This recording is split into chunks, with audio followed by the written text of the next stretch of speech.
Hey everybody, it's Dayna at the Hardin County Extension Office, and we are back for our second video with the Hardin County Public Library, where we are talking about some new or useful kitchen appliances. So we talked last time about air fryers, and this time we're going to talk about electric pressure cookers. This is kind of all the rage right now. Everybody is getting one, has one, got one for Christmas, whatever it is. And they really are just a great time-saving appliance. Don't take up a lot of space, and you can do a lot in them, so they're very versatile. What I hear a lot about these is that people are scared of them. So they're really no different than a regular pressure cooker that we hear about our grandmas used to cook in and things like that, but they have a control panel, and so it's all digital, all electric. Really just the purpose for streamlining and simplifying pressure cooker use and making it a little less scary. So I think they did a good job when they made electric pressure cookers. There's a lot you can do in these, and so we're just going to kind of go over the parts, the basic, and I'm going to show you a pork tenderloin dish just because it uses two different modes, and it's just really simple to do. So first thing you're going to do whenever you get your pressure cooker out of the box is you're going to check all your parts, and you want to do this every time, even if you've had it out of the box for a while and you're getting ready cooking it. You want to make sure that all your parts are there, they all look good, because that's how we avoid some issues. So we have our lid here. You can hear I've already got it plugged in, so that's letting me know that the lid is off. We have our handle. We have our steam release handle here, and that lets us know if we're going to vent or steam. That just slips right over that. We have our float valve here, which is our safety feature, so this will pop up when the pressure builds, and I'll talk about all this a little bit more. And it's going to pop back down when it's safe for us to remove the lid. Inside we have our sealing ring here. We want to make sure every time that this is in good shape, that it's not molded or cracked or anything like that, and that it's sealed good. We also have this anti-block shield that we need to take off and clean out every once in a while, but that's pretty much the lid. All those little parts, safety features, things that make this thing really work. Then your electric pressure cooker is going to have an inner stainless steel pot. Pretty basic. And then you have your base. Let me set this off to the side here. We have our base. I will say the brand of my pressure cooker is not recommended or promoted by the university whatsoever. It's just the brand that I happen to have. There are lots of brands of electric pressure cookers on the market for all different price ranges, different sizes, different levels of, how can I say it, difficulty, I guess. Different things that you can do on them, but I'm not promoting this brand. I just happen to own this brand. It was a gift. So in this one we have our base, and you can see in there we have our heating element. So that's where all of our heat's going to come from to make our food cook. On the back you're going to have a condensation collector. They don't all have this, but a lot of them do. And then you have the plug, and so you always want to make sure that you're plugged into the base before you plug into the wall or the outlet. That's just an additional safety feature. And then we have our control panel here. So mine happens to have several different modes that I can do specific foods. I have owned this for over 2 years. I've never used one of these modes, kind of like my air fryer. I end up using the basics. I do have a slow cook button. I will say there are not great reviews on slow cooking in an electric pressure cooker. There are a couple of food safety concerns, so we want to make sure that if you are doing the slow cook, that you're doing it safely and that you're really watching what you're doing. Saute, I will show you how to use the saute method. I use the saute method all the time. And then there's some buttons here. We have a yogurt and a pressure cook, keep warm, cancel, pressure level, and then a delay start. So with food safe instructions, you can leave some food in there, delay your start just a little bit if you're needing it to kind of match up with your schedule a little bit better. So we have our base. I'm going to stick our pot in.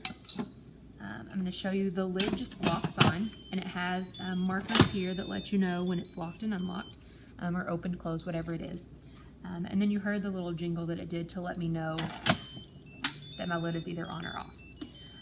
So what I'm going to do first, let me tell you this. An electric pressure cooker, what it does is it uses steam, and the liquid that we're going to put into our recipe, it uses steam to trap that in there, build pressure, and cook our food.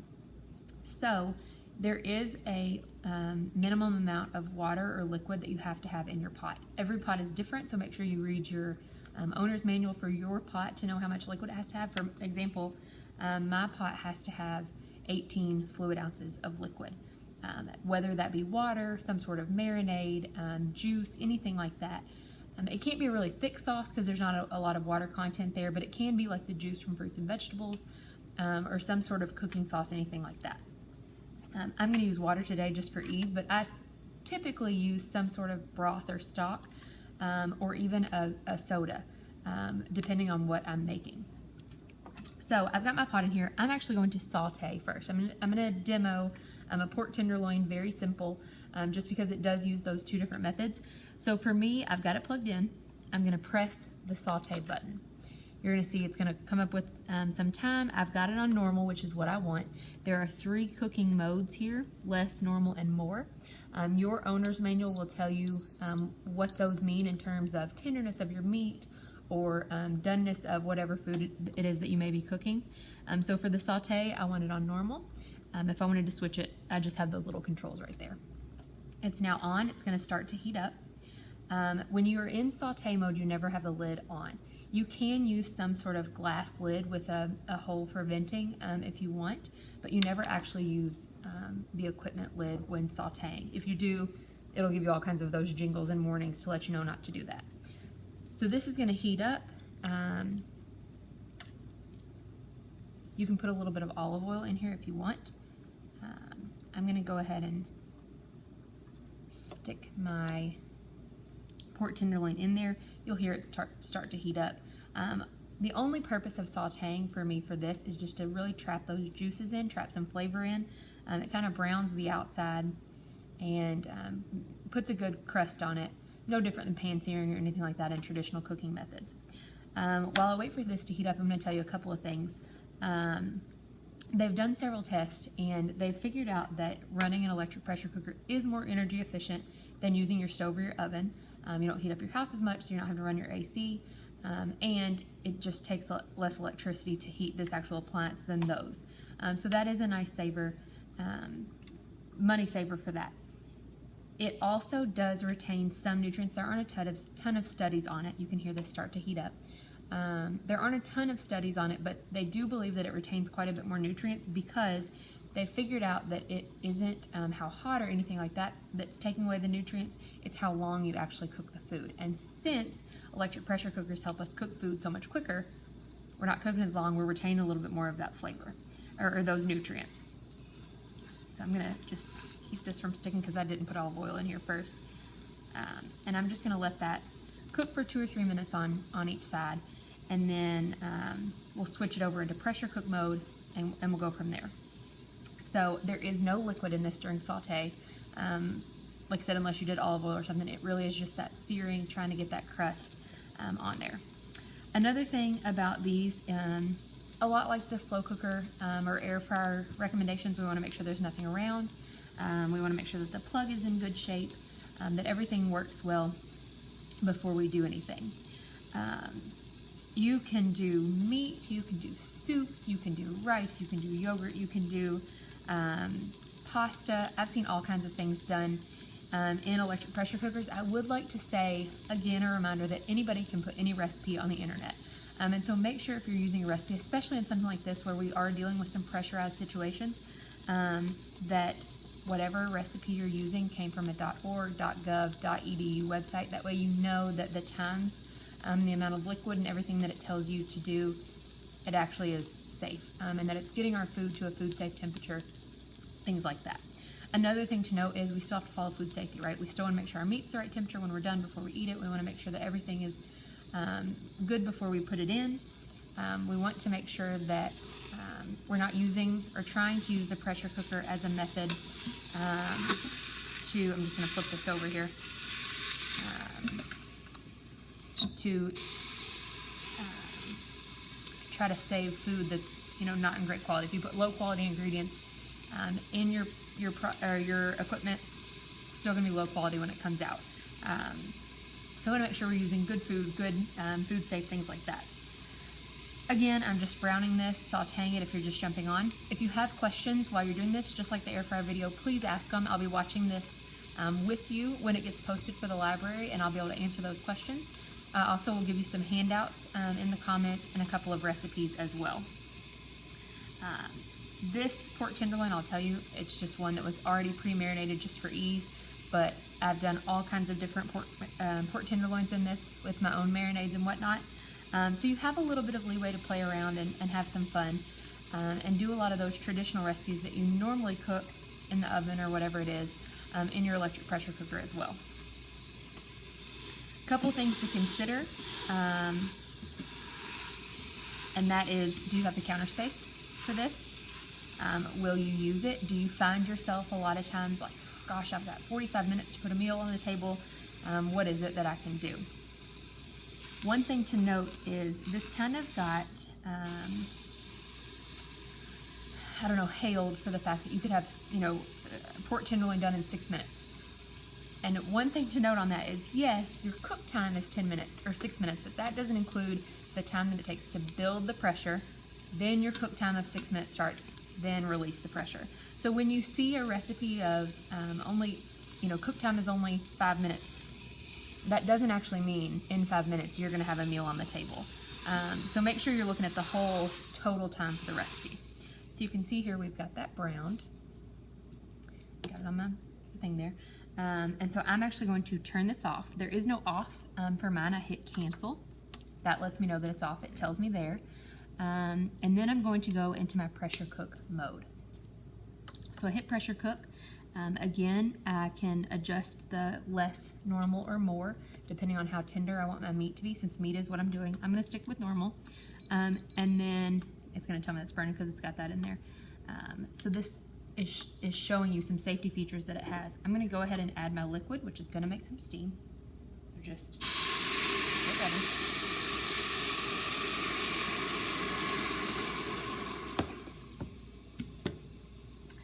And then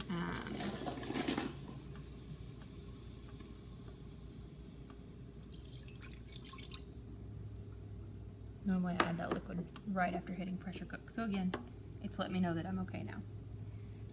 I did not clean out the inner pot when I switched over to pressure cook mode, and that's because I'm actually going to scrape up what got left behind, and that'll really add some flavor, especially since I'm using water as my liquid instead of some sort of stock or anything like that.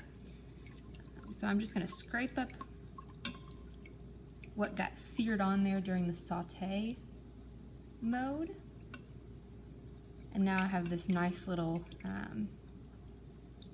marinade look to my juice here to cook my pork tenderloin. So I switched over to pressure cook. I'm going to leave it on normal. This was where I can adjust my time. So like I said, I typically do, for the pork tenderloin that I do, about 6 minutes. Depends on your electric pressure cooker, what your book says. Again, go by those manufacturer's instructions, and especially until you get the hang of it and you can kind of see how you like it, how it's food safe, things like that. So I've stuck my pork tenderloin back in there, and I'm going to stick the lid on. Again, using these markers to determine, looks like it struggles, but I really don't normally struggle with that. I've got it locked. And then I'm going to turn my steam release valve back here that I showed you to sealing. There is sealing and venting. We need it to be on sealing while we're cooking the food. Obviously, we need to be sealed so that the pressure can build in there, be trapped, start to cook our food. I don't actually do anything. There is no start button or anything like that. It's going to tell me that it's on. It'll beep at me when it starts to build the pressure, and then you'll see it. It'll let us know once it actually, it'll beep at us again and let us know when it actually starts that 6 minutes of cooking time. So again, this is where I made that comment about it doesn't really mean that you have food on the table within just 5 or 6 minutes. So it still is working on building that pressure. This will take several minutes, and then once it's ready, it's going to beep at us. It'll start that time down, and then we're going to work on releasing that steam. So there's 2 ways that happens with an electric pressure cooker. You're either going to do natural release or quick release. So natural release is where we leave our lid on. Once it tells us that it's done cooking, we just don't touch it. And that is going to, the heating element's going to go off. That pressure is going to start to depressurize. and then it's going to let us know it's done, it's safe. We'll see our float valve pop back down and we can lift that lid. One thing to note is that continues to cook your food. So for the pork tenderloin, we actually want it to do that natural release because it's going to continue to cook our tenderloin, which is how we get that really quick actual cook time. Because it's cooking as the pressure is building, it's cooking up still as that pressure is being released. Now, some recipes or certain different things, they allow you to do the quick release method. The quick release method is where we use our steam valve over here and we actually move it from sealing to venting. When you do that, all of that pressure is going to vent out. So you want to make sure that you're not looking over it and that you're being very safe even with your hands as you move that to venting. That steam is going to come out, that's releasing the pressure, it's not cooking the food like that, and so then we can take our lid off quite a bit faster. There are several instances where you don't want to do that, so a lot of people think, well, I'm just in a rush, so I'm going to do that quick release. But again, it depends on what food you have inside the pot and if it needs that natural release to keep cooking the food to a food safe temperature. But if not, you can do that quick release and go from there. One thing to note is if you do quick release, especially if you have a soup or something that's a lot of liquid and that steam that's coming out starts to spatter a little bit, you want to switch it back to sealing. And so you want to make sure that if steam is coming out, it's a constant, steady release of that pressure and that steam. And then once the steam is out, your float valve will drop back down, letting you know that it's safe to lift the lid. So again, a couple different things. The float valve will lift when the pressure is built and there's too much pressure in there to take off. The float valve will drop when it's safe for us to release that lid. We always want to lift the lid away from us so that any extra pressure or steam that's in there goes out. And then you want to be really careful on soups and things like that. So you may be able to see my float valve just lifted. It had a little bit of steam around it as it did that. So we can expect this to start counting pretty soon as we do this. One thing to note is, again, the quick release or the natural release, you want to follow your recipe, you want to follow your manufacturer's instructions. Every electric pressure cooker is a little bit different on what needs quick release, what needs natural release, things like that. I always say when in doubt, go for natural release, just because it does tend to be the safer way. Okay, so this is starting to, I'm going to very slowly scoot this just a little bit so you can see. I do have it on the keep warm method, and that just means that once this is done, if I weren't to be able to get there right away, it's not going to continue cooking it, but it will keep it warm while I'm there. Again, I brought up that delay start, that if I wasn't ready to cook this, because it will be done in whatever dish, say 30 minutes, but I really didn't need it till about 45 or 50 minutes, I could delay that start a little bit, as long as I'm within that food safe window. And I'm not leaving any raw food or anything like that out to be exposed for bacteria. Again, rice, multigrain porridge, steam. So there we go, it beeped, and now it's going to start counting down on my 6 minutes of actual time. My float valve is still popped up because that pressure is still in the pot. Again, okay, soup, broth, beans, poultry, all those are different modes that you can play around with if you want. But if you don't have those modes, it's perfectly fine. As long as you have the option really to do the pressure cook and to adjust some of your pressure here, and then you've got your time, that's really all you need. It's just a bonus that this one has some of those other modes. I do recommend one that has the saute. I tend to use the saute method every time that I'm cooking meat. So if you have questions, please ask them. Again, I just am demoing a pork tenderloin because it does use that saute method, so that's something to show you, and it is finished pretty quickly. And it's easy to take out, see how it did, plus this means I get to eat it for dinner tonight, and that's always delicious. So I will come back when this is done counting down, and then we'll see how it went. So, all right, so I'm going to show you, we're down to 1 minute.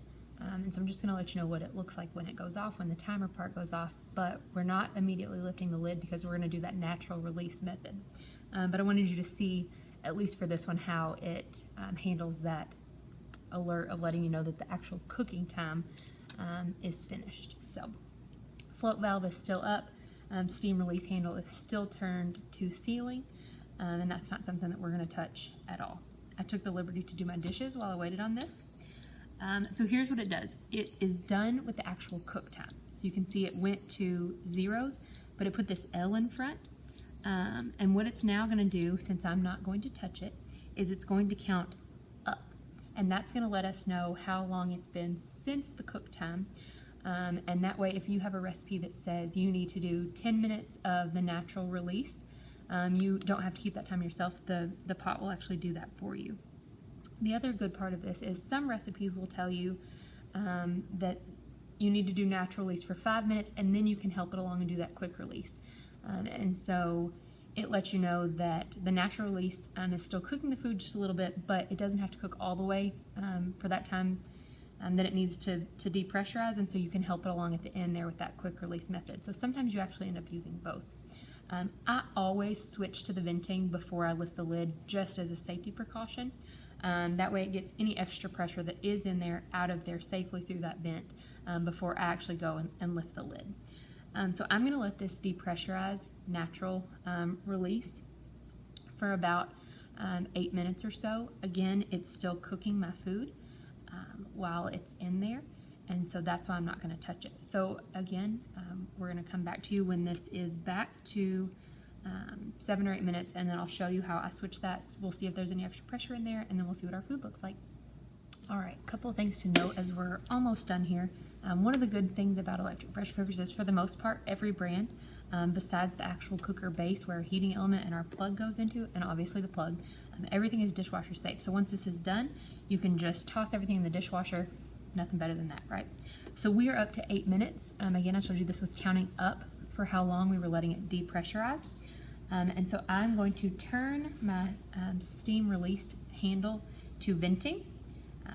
Don't have to, but I always put on a hot holder to do that, just because you never know how hot that initial steam is going to be. So you saw a big burst at first, and then now it's just this slow. There is still steam coming out. I'm not sure if you can see it. You kind of can there. My float valve is still up, so it still is not safe to lift my lid. But now that I've done that quick release, my float valve just dropped. You might have heard it. And so now I know there's still just a little bit of steam coming out there, but my float valve has dropped. So now I know that it's safe to lift this lid. I still like to give it just a little bit of time, again, just for extra safety. When we hear about people that, you know, they heard the horror stories of the pressure cooker blew up in my face and things like that, a lot of times that was before the electric pressure cooker option, but usually it was because of that step right there. So we tried to take the lid off too soon. The float valve is a safety feature that they've added to help us avoid that. And so it's really important that we don't rush this process. The venting part is extremely important, that you get all that pressure out of there before you lift the lid. And so when in doubt, just give it a little bit of extra time. And if your food's a little bit overdone, we can make some adjustments with time later. But you would rather have a little bit overdone food than food everywhere because you took it off too soon. So we're going to lift this up. I'm going to open again away from me because any extra steam is going to come out there. And then we can see that our food is finished. So I have this pork tenderloin. I just did a small one. So you can kind of, I know it's camera angle is a little bit hard. Again, we want to follow food safety, so I'm going to use my meat thermometer here, stick it into one of our thicker parts of the meat. This is pork, so I want to make sure it reaches 145 degrees. And so as that is climbing there, we want to make sure that it got cooked safely. And then we know that it's ready to enjoy. It smells delicious. All right, so it did get to the correct temperature. So we will eat this for dinner tonight. Cleanup, again, super simple. Don't really want to touch anything immediately because it is pretty hot. I'm going to go ahead and press cancel to turn this off. And then I'm going to let everything cool down completely before I take out this inner pot and go ahead and clean it. I do know sometimes people, depending on what you're making, use the juices and things afterwards. It depends on what you're making there. If you had some sort of sauce or something in that was made to be part of it, or you did some sort of gravy with it, that would be good. But anytime that we had a marinade or anything that we had our raw meat in, you don't want to reuse that marinade that the raw meat actually was in. So make sure you're following food safety on those kind of things as well. Again, if you have questions, please ask them in the comments and I will get them answered. Or my email will be at the bottom of the screen for you to email me any questions or ask for any recipes or anything like that as well. One last point that I want to make on this is extremely important, is that no matter what the box says for the electric pressure cooker that you have, there are no approved electric pressure cookers that can be used for pressure canning. So they are two different things. You do need two different appliances to do them, because you cannot can in a pressure cooker. Doesn't matter what the box says. The USDA has not approved any pressure cooker appliance to pressure can in. All right, so we want to pressure can in our pressure canner, and we want to pressure cook in our pressure cooker. Again, if you have questions, ask them. I hope you learned something through this, and I hope that you try your appliance out, you find it useful, or it inspires you to go get it out and make a good, healthy meal for your family tonight. Let me know if you have questions. Thanks.